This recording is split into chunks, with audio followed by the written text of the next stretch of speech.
Hello, this is Wilton White, and welcome to another episode of Spot on Success TV, Evolution of an Entrepreneur. Here with me today is Andrea Sangster, a copywriting expert, and we're here today to talk about her unique copywriting strategies. Welcome, Andrea. Hi, Wilson. Nice of you to invite me on. Oh, it's good to have you. Good to have you. Okay. And so, basically, I just want to go ahead and start off by just telling us a little bit about yourself, telling us where you're from, what you've been up to, and just fill us in on all the juicy details. Well, I'm a copywriter, and I'm from England, from London, and I have been writing copy and helping people with publishing and marketing for nearly 25 years. God, wow, okay. So well. Need a holiday. No, it's fun. I come from both my parents were journalists, and so I sort of came from that sort of, I don't know, I was brought up with everyone was always on a deadline, and it was kind of assumed that that you would be going down that path too. So yeah, I think that was kind of drummed into me from an early age. But I started off myself at the BBC. The World Service, which was interesting. So I enjoyed that. It was great, and that sort of stood me in good stead really for what I do now, I think. Okay, excellent. All right, and so what part of London are you from? Is it are you actually from the London city itself, or is it like from the suburbs or in the outskirts? Well, I live now in North London, in a very old part of town. It's one of the very old public schools that is kind of in that area of London. Harrow. I live near there, so that's quite a if you're posh, you send your children to Harrow. I'm not that posh, so I won't be going there. But anyway, no. But I don't come from here originally. I come from the south coast of England, down a place called Worthing, which is down on the south coast, and is full of people who have gone there to retire, really. So they kind of, I brought the average age down quite a lot when I was there. So I left to come to London to study, and I've been here ever since, really. Okay, yeah, that sounds like some places here in Florida. Definitely lots of an older population, I guess, and who have a little bit more affluent. Well, we have fewer crocodiles, I think. So, what do you call them? Alligators there? What do you have? Is it crocodiles? Oh, yeah, alligators. Okay. Oh well. Okay. And the crocodiles. Okay. Well, I'm not gonna stop to find out what genus it is. I'm just gonna run if I see one. So anyway, but we don't. Yeah. So tell us, what got you into copywriting? What really, I guess, made you pursue that as a goal that you were passionate about? Well, I suppose I have I noticed that I had a natural kind of liking for telling stories and helping people kind of express themselves. Because actually, I find it. I'm sure you find this too, Wilton. There must be things that you are good at that other people have trouble with, and it just comes naturally to you. I don't know, maybe you unicycle or you juggle fire. I don't know. I think with me it's some technology, network engineering, all the geeky things surrounding that, I guess. Okay, you see, to me, I don't know where to go with that kind of stuff. So to me, you would be my go-to guy for that.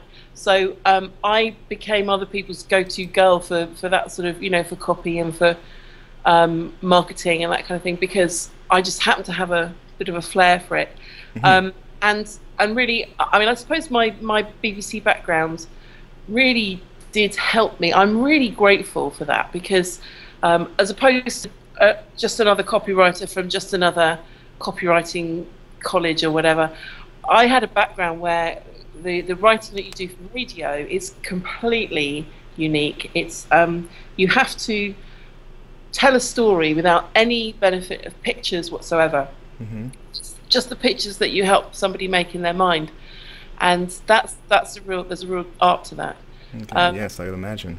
Yeah, so I mean, now we're talking and we have the benefit of seeing each other on screen, and the person who's watching this also sees both of us and sees us interacting, and there's a certain element is lent to the conversation from that visual aspect. But without it, you have to paint pictures, and also you have to be quite magnetic, I guess, because you try and be, because with radio you're really competing against everything else, because people are not just sitting down to listen to the radio, not right. in the first century.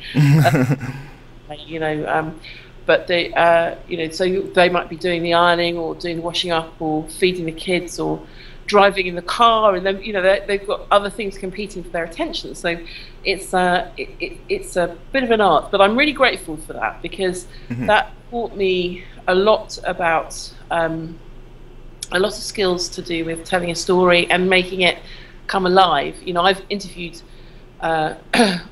people in very strange circumstances because of that, because like one time I went to interview somebody in a church, for example, to a really echoey bit of the church, because then you get the real kind of sense of the sound of the church, and it helps whoever's listening to really feel that they're there with you.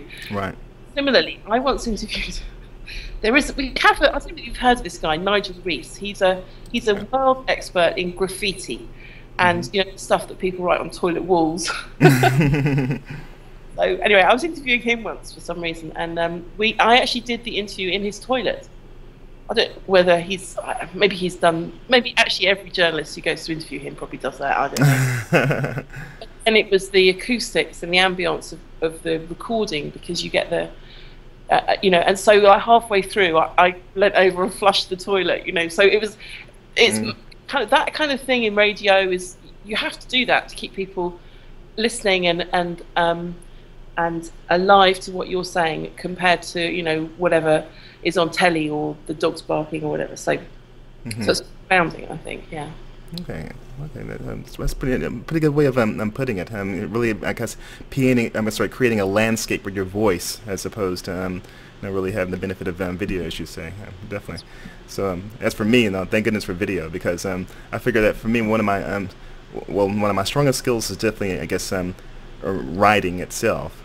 And then after that, I would have do verbal interaction, because I'm thinking about how does it sound when I'm speaking, like what am I saying, and then I start just being self-conscious of the way I sound, what I'm saying, and then I lose sight of what I'm trying to say because I'm so worried about how I sound.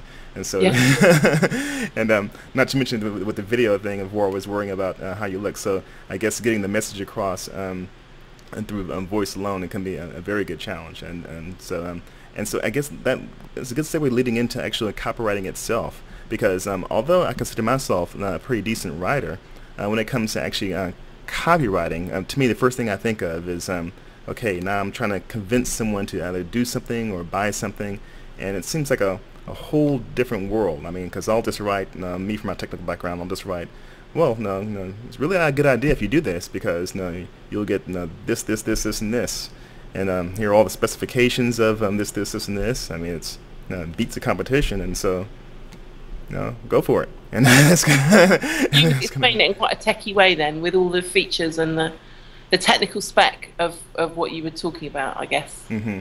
Yeah, okay. Well, in copywriting, you do need to do a little bit of that, because people do need to know, that kind of detail in order to help them complete their decision to buy, because there's no point buying a new fridge freezer if it's not going to fit in the space in your kitchen. You need to know what dimensions it is.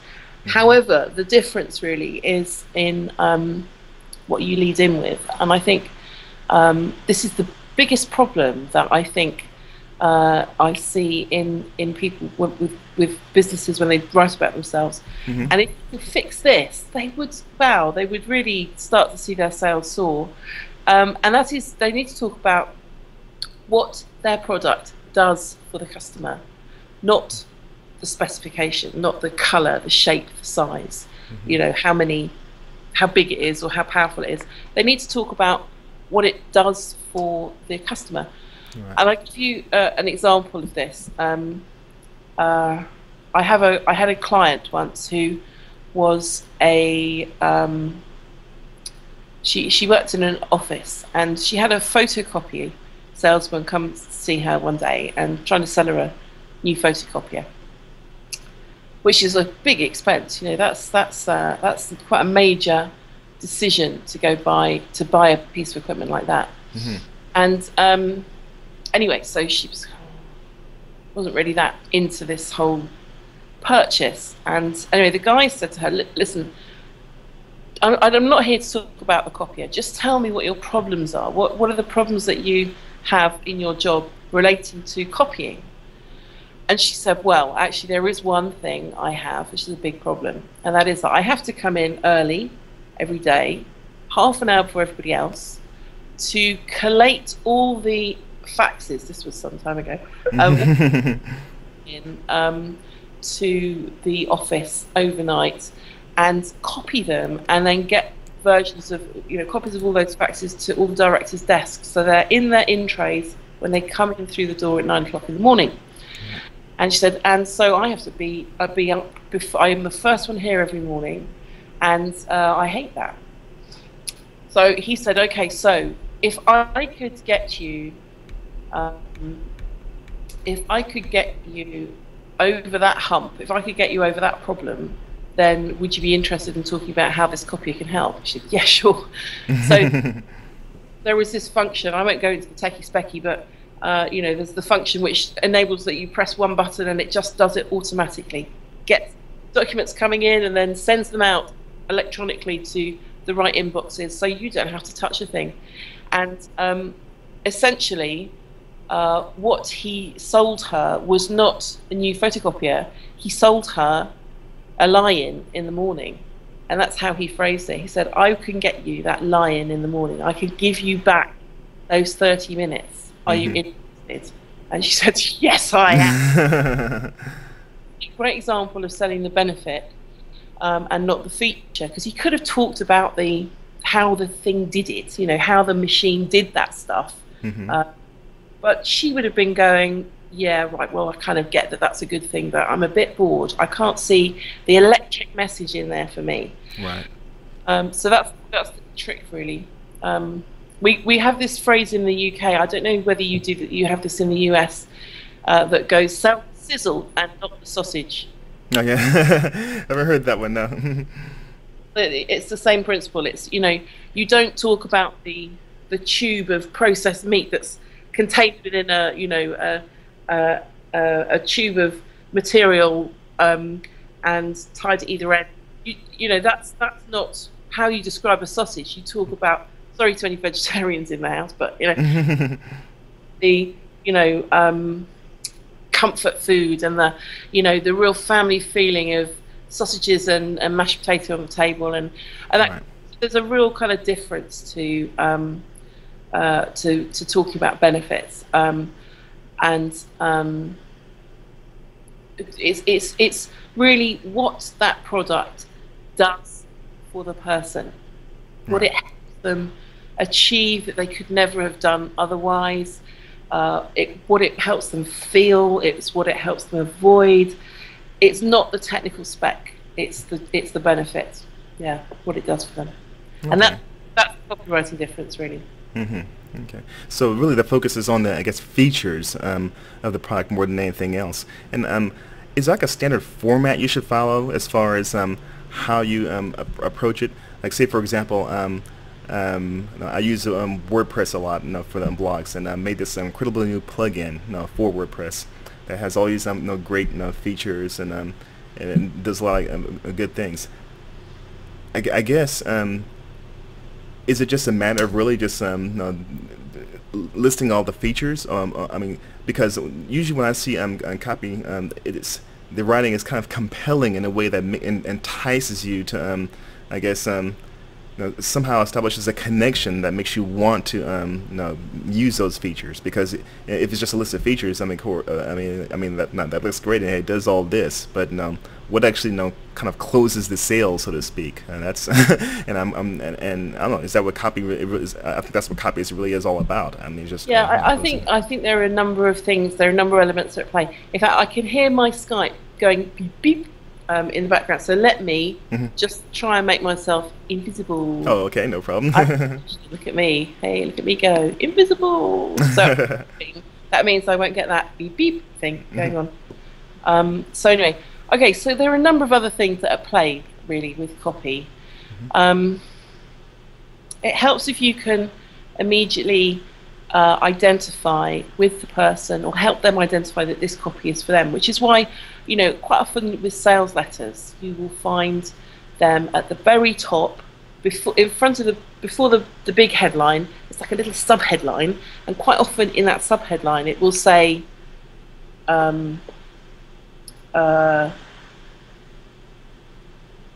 it will give a kind of a group. It will give a name of a group, like it will say calling all retired people in Florida, or you know, for anyone who wants to improve their golf swing. They will have, quite often that little bit will have a little identifier there, which helps people know, I'm in the right place, so they have to read on.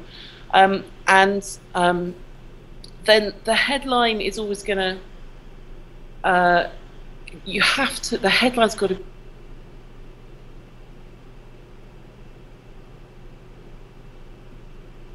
they're going to go on and read anything else. So if that's rubbish, then you're sunk, basically. So you have a lot of time working on a headline, and so many copywriters won't ever just write one. They'll write 100 headlines to try and get the absolutely what the best one is. But typical headlines would be things like that intrigue people, or that make something seem easy to an element that they find painful, make it easy to overcome that pain and resolve it.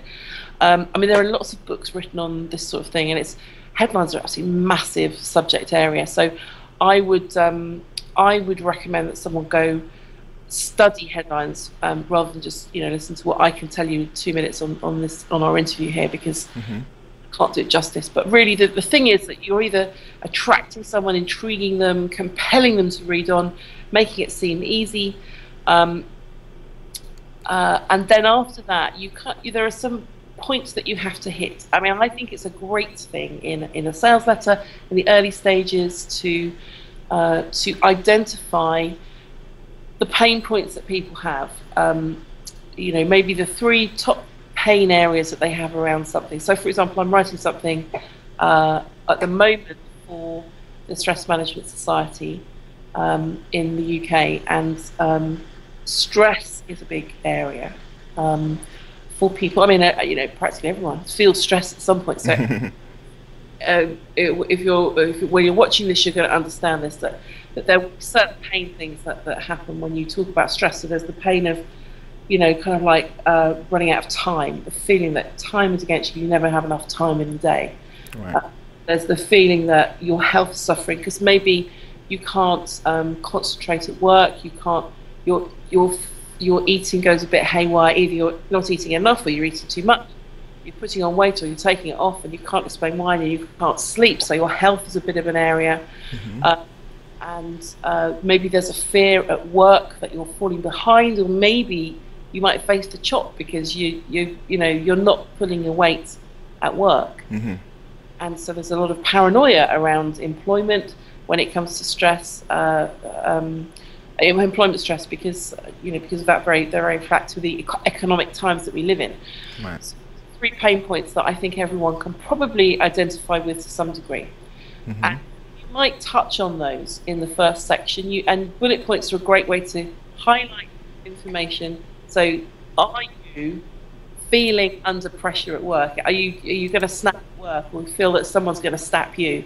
Or are you having trouble? You lie awake at night worrying about blah, blah, blah. So you kind of highlight the pain points, so people are thinking, wow, this person gets me, this person really understands where I'm coming from. And you may talk about some things that maybe they want to be, the place they want to be at.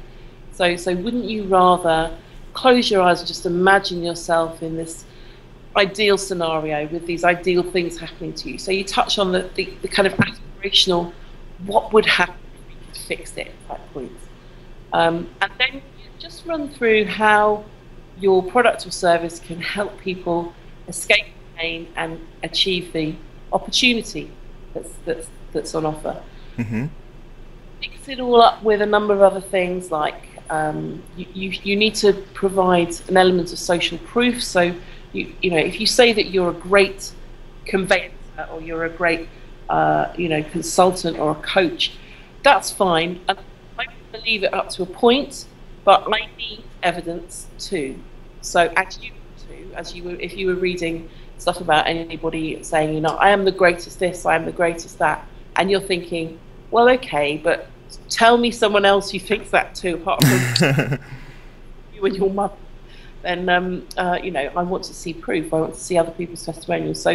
So having some element of proof in there too is great, which is why you need to make sure that you're always gathering testimonials as you go, with what you do. And if you're a startup, it doesn't matter. If you haven't yet got lots of happy customers, no matter. Just go out and test with people. Go and pick out, a random selection of people that you offer your service or product to for free or for, at cost price, and then on the basis that they give you a testimonial, and just get them that way. But make sure they're genuine. Never fake a testimonial. Oh my goodness, never fake a testimonial. Nowadays, that means everything is so transparent. I have to sit here and, I 100% am who I say I am. And of course I would say that anyway, because I'm a 100% person, but anyone who sits and says they are the great I am without there's any truth behind that, they will get found out pretty fast. Okay. Now, so you have to sort of be able to provide proof, and also it helps if you're kind of you have a guarantee for people. So people don't like to, even if they're kind of, have you ever had this experience, Wilton, where you're kind of reading this sales letter and you're kind of halfway to saying yes, but there's just something that maybe you can't quite get over, that last little bit of getting your card out and saying, okay, I'll make the sale, I'll buy. There's a little hesitation there of wondering, this is something I really need, or is there something else to it, or is there a catch, or what's can I expect? Yeah, definitely. And very often that hesitation is for reasons that are, like maybe the sales letter has convinced you that you might need to look at something like this, but you're not convinced that this is the one that's the answer. Say your grass is getting long on your lawn and you need to go buy a lawnmower, then you read some copy for a lawnmower and you think, I thought I needed a lawnmower before, but now I know I need one, but is this the right one for me? I'm doing research. Now that's kind of halfway copy. That's annoying copy, because what you've done there is your copywriter has, or that lawnmower company's copywriter has done the worst thing in the world, which is they have turned that person onto the idea of buying, and they will buy from a competitor because you've warmed them up for the sale, but they're not going to buy from you because you haven't secured that at the end. You haven't secured the deal. Right. The way to do that, there are some elements of copywriting which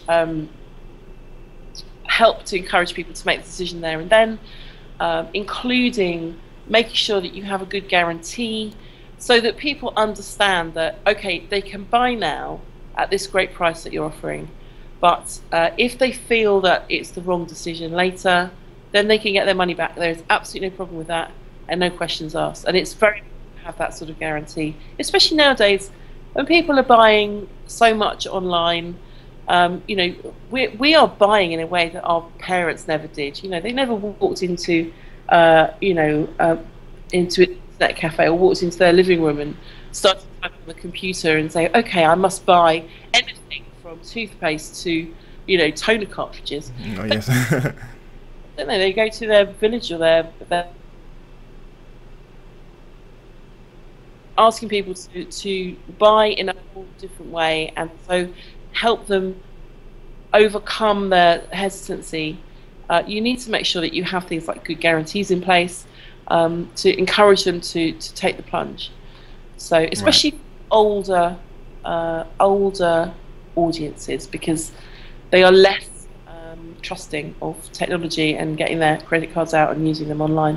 I know my husband's parents are, they're sort of around the 80 mark, and that they're sort of always very hesitant about anyone who any sort of contact that's made with them via email or whatever. Even people who are quite genuine, they're like, oh, who's this person? That's not necessarily a bad thing to have, that's for certain, but there is a certain caution there that you have to help get over. So guarantees are a good thing, and then testimonials also will help make that sale too. Okay, excellent. On a traditional sales letter, but really, I think probably a real big area is convincing. Nowadays, actually, interestingly, it's not so much about the product or the service. In some cases, it's about the person. My clients, many of my clients, come to me not because of the particular product or the service that I offer on copywriting. It's because one of their friends used me for a job and liked me, and so they want a copywriter that they know they can trust, and so word of mouth advertising. Yeah, so word of mouth is good, but actually let's just examine that a little. The thing that's really there, the thing that drives that word of mouth, is all about trust, isn't it? Yes. And and we've all done it. I mean, I guess the last time you had to have any work done on your house, you probably went and asked your friends and family whether they had, used a builder or a roofer or whatever they would recommend. So trust is really important, and you're not always in a position where you're going to be able to get a word of mouth recommendation. So how do you establish that trust? Well, I think it's all about being authentic. It's about saying you do a thing and then doing it. It's about demonstrating you do that. It's about showing that you have real customers, and real customers, they can't be fake. I see fake customers. I was reading someone's site today, and clearly their customer, they had lots and lots of lovely testimonials from people who didn't care to leave their name or their town.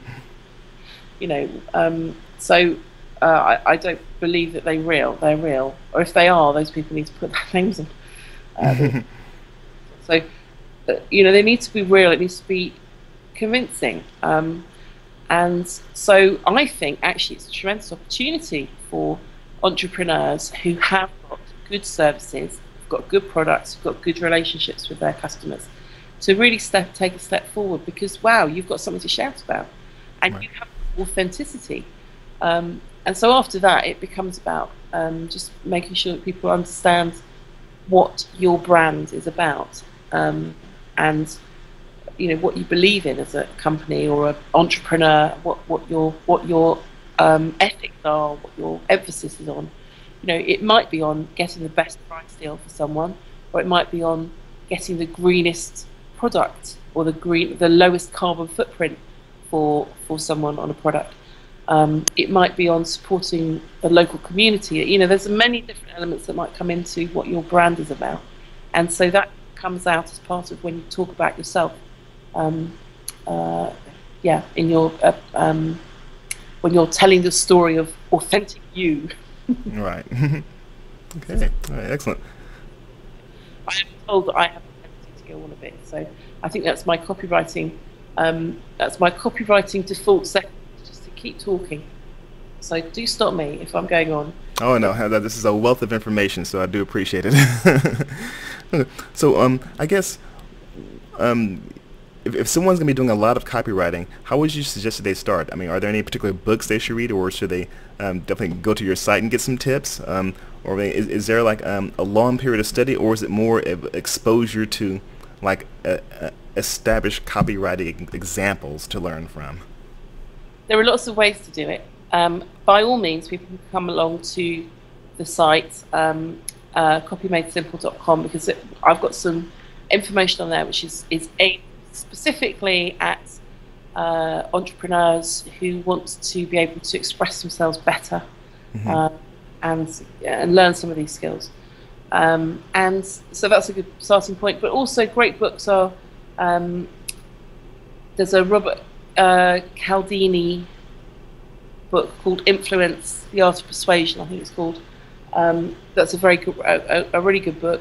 And also, actually, my bookcase here. Let me see what else. Actually, do you know what? I've lent a couple of my books out.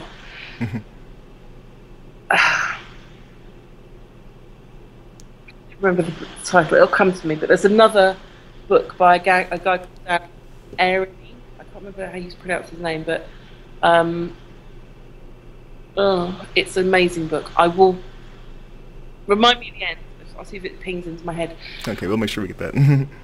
Really, what it's about, I think, is this sort of this idea of actually a lot of what I've talked about already. This sort of thing of establishing credibility and reciprocity, so that you're kind of there's a relationship between you and the reader.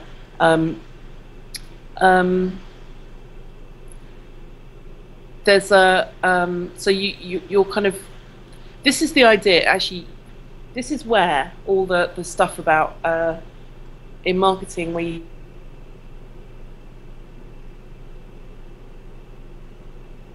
video series, the free DVD, the free thing comes from this sort of book. All these books talk about this kind of thing whereby if you have shown yourself to be a kind of straight up sort of fella, and you've corresponded well, and you've been straight up and authentic in what you're saying and doing, and then you're kind of also, you have something, a gift for people too, then people feel a little bit I would say obligated, but they sort of feel they feel better towards you than they do towards the guy who just wants to sell them something. So there's this reciprocity idea comes in, that if you have behaved well on your side, then there's a kind of, not an obligation, but there's more of a warm feeling there towards you. So these sort of books cover this sort of element, and the stringing together of the actual words. Okay, that I think everyone's got the ability to do it to a greater or lesser degree. Everyone can do it, because you see, if I were to ask you, what did you have for breakfast this morning, you could tell me, couldn't you? Oh yes, definitely. What did you have for breakfast this morning? Oh, I had some cereal. Story, about 4 or 5 words, isn't it? But if I pressed you on it, you could tell me why you chose the thing you chose, and what bowl you used, and you sat at your favourite seat, and you drank from your favourite mug, and you had coffee rather than tea, and all the reasons why. And there would be reasons for this, and you would explain them. So that's telling a story. Everyone can tell a story. Everyone can. So it's not so much the actual words, it's the understanding of what needs to be said. I have a belief in copy that it is not about the method or the channel that you use. So it doesn't matter whether you're writing for the web or for social media or for radio or video. It's not the method, it is the message that you get out. It's the actual understanding of what it is that your audience needs to hear from you, and then applying that. So that, I think, all the stuff I just run through about understanding they're in the right place for the start, for the for the kickoff. So the little tagline at the top saying, to all retired people in Florida, or people who want to improve their golf swing, they know they're in the right place for that. They kind of need to feel that piece of the puzzle, then they can go read your headline and all the, the loveliness that needs to go in there. And then hitting those sort of, the feeling that this person understands me, which you get from the pain and the opportunity points that you talk about. Right. And then the guarantee and the social proof and the, all that kind of, these sort of things are hitting off very distinct human needs within people. They have the need for security. They need to know you're not going to run off with their money. They have the need for love, connection, and social needs. So they need to know how this is going to improve their relationships, or their friendships, or their working relationships. They have the need for contributions. They need to know how this is going to help them make a difference, leave a legacy.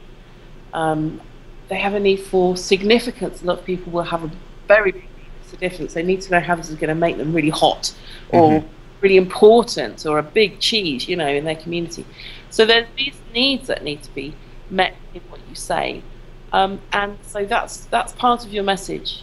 It's not just the nuts and bolts of writing about the nuts and bolts. It's a little bit deeper than that. So yeah, that's the thing I would always recommend to people, to work out what their message is and how they need to get it over in the most efficient way. Okay. So it helps have a really good plan, I guess, in terms of how you approach it, and just really just focus on the message. That's something right there that I need to remember myself. I'm writing the next time, definitely. Okay, so here's, I think, really does make a difference with the words. When you get to the actual nuts and bolts of the nuts and bolts, because you do need to write the words, of course. So it doesn't really help me saying the words don't matter, because of course they do at the end of the day. But the way that the trouble with the problem that most entrepreneurs have is that they have writing. Oh God, I don't know what to put. Start. I don't know how to end it, and I don't know what goes in the middle. So they have a fear or a hesitancy, and so they don't write. Now that's actually that's the problem. It's not that they can't write; it's just that they don't write. If you wrote every day, you would get in the habit of writing. We just had the Olympics in London. I agree entirely. Time that was to be in London, I have to say, it's very clear for anyone who's ever seen an athlete that they don't get like that by just doing a few laps around the track to warm up on the day. They have been out there training every day for since they were whatever age. They're out there in rain or shine, doing the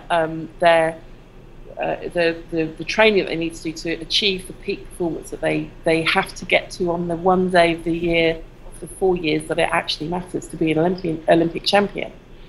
And you don't get that by sitting at home and going, oh, I don't like to run. I don't know whether I can run. I'm not sure about the start, the end, and goodness knows what happens in the middle. You just go out and do it, don't you? So that's the trick, to write something every day. And if people just got that, then I would be really happy. Through familiarity, that this sort of thing comes. So my advice would be to try and write something every day, even if it's actually, there's a great website. I think it's called 750words.com. And it's a challenge of every day writing 750 words. Interesting. Depending on how fast you type. I mean, if you're a rubbish typer, you could be in trouble, but just go 250 or something. But do it every day, and it will send you an email every day to remind you to go do it, and it will judge your writing over time. It will see you're getting faster, or you're getting less distracted. When they kind of compare the stats on your usage of the site over time, and there's a sort of like a little tally of who's done it every day for that month. So it's a kind of a community of people who are just permanently scribbling. But it's good need to be in if you want to get good at it. So I would recommend trying that out. 750words.com, I think it's called. Okay, definitely make a note of that.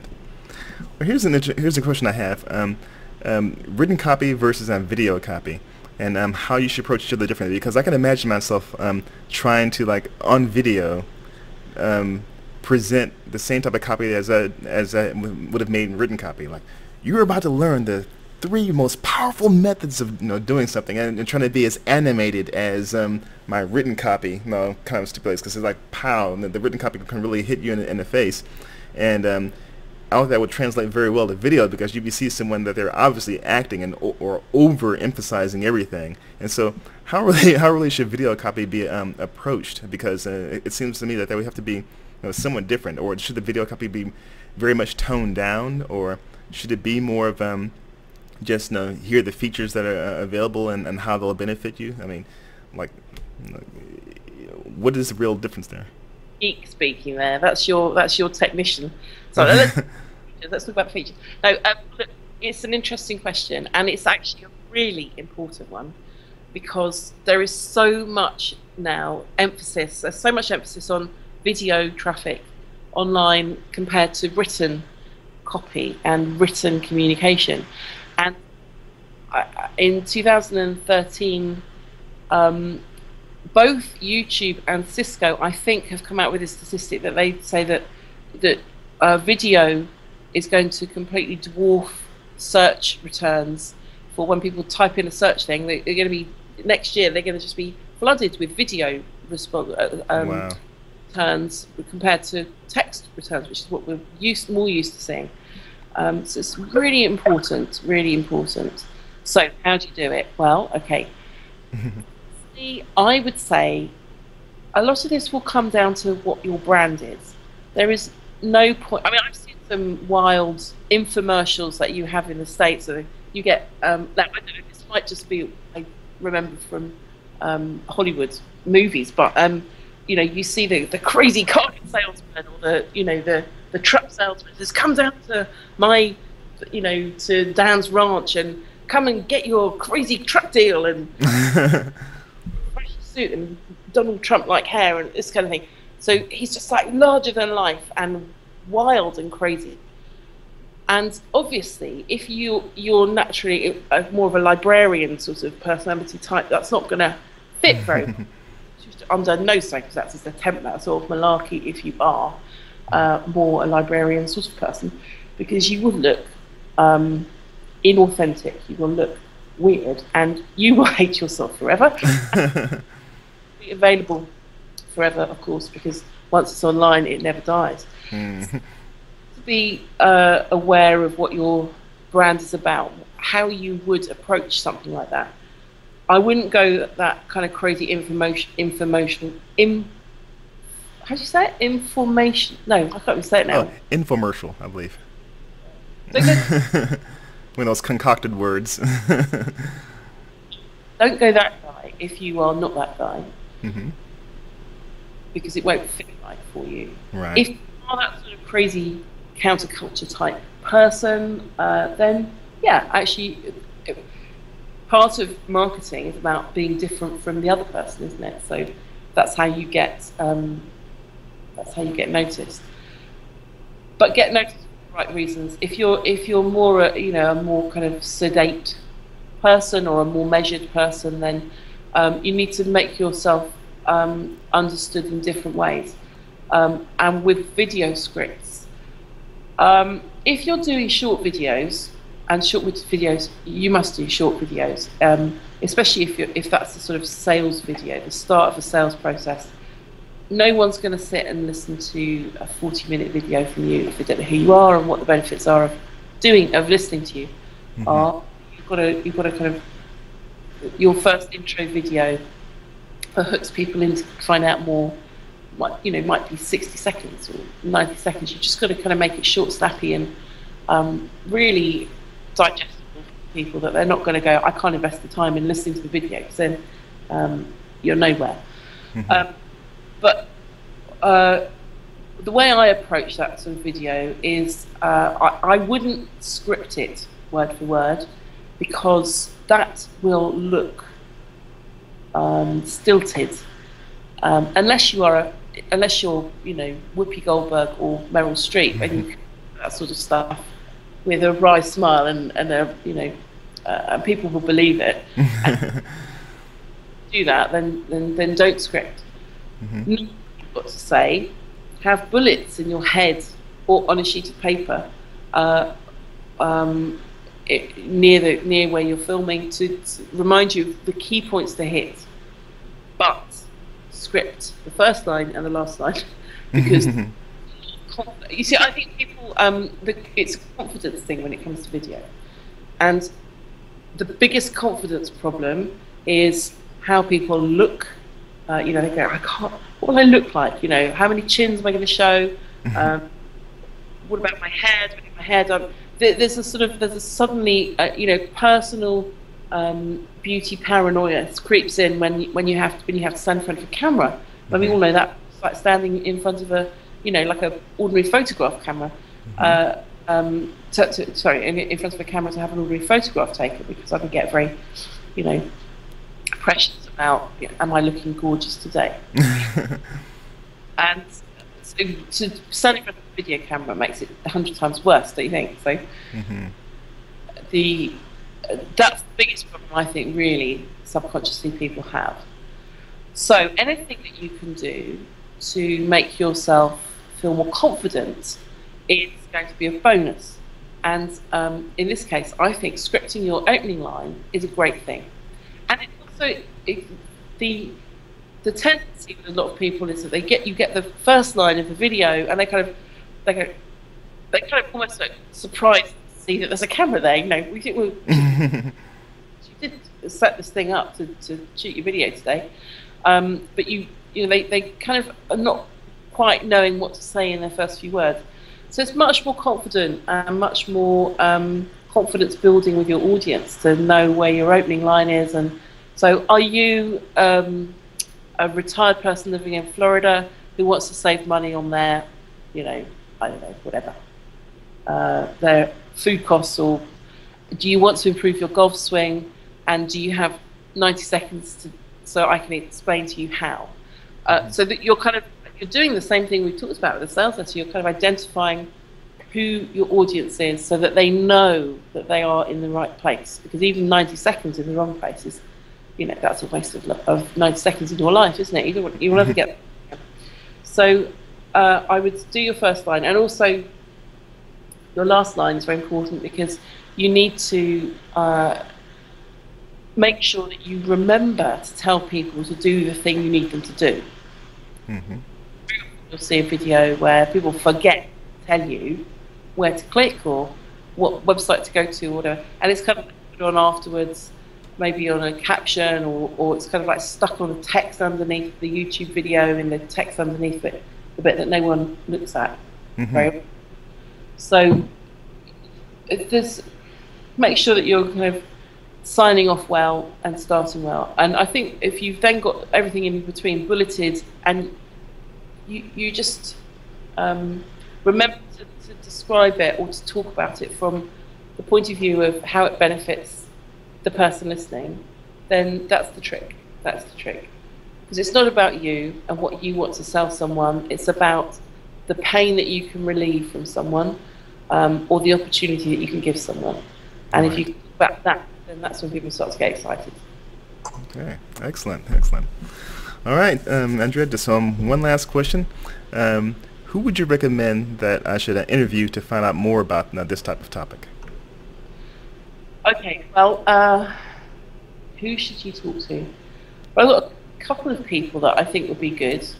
I have a mutual friend, Zed Shah, who is a master of all things internet marketing, and a real kind of he's a very techie kind of head, but with a very bad notebook to go with it, you know, so using, but he knows his onions as well. So Zed Shah would be a great person to talk to, but also there's a guy in the States called John Michael Morgan, who wrote a book called Brand Against the Machine, and he is a really cool guy, very astute when it comes to internet marketing, and really, you know, I mean, as you would expect from someone who's written a book on branding, you know, very, very together on that whole kind of branding experience of who you are and who you can become online, and how you achieve the authentic you in the least painful way possible. So is such a cool guy, and I would really recommend that maybe you talk to him. He can tell you lots of stuff in this area. So those would be my recommendations. Yeah. Okay, excellent. All right. Well, thank you very much, Andrea. And I guess we can say that wraps up another episode of Spotlight on Success TV. I would like to thank Andrea Sangster for joining us today, and I'd also like to thank you for tuning in. I look forward to having you on another episode soon. And if you're watching this on the website, please feel free to leave a comment and share the video. You can also find out more about Andrea in the links below the video. And if you're watching this on YouTube, please subscribe to the YouTube channel by clicking the subscribe button above. And there's also a link below the video on YouTube that will take you back to the main site. And if you're watching this somewhere else, please head back to spotlinesuccess.tv and leave your comments. And finally, if you're listening to this on an iTunes podcast, please subscribe to my iTunes podcast and check out my site at spotlinesuccess.tv. Once again, thank you for joining me, and please tune in to the next episode of Spotlight on Success TV, Evolution of an Entrepreneur. Take care, and thank you very much, Andrea.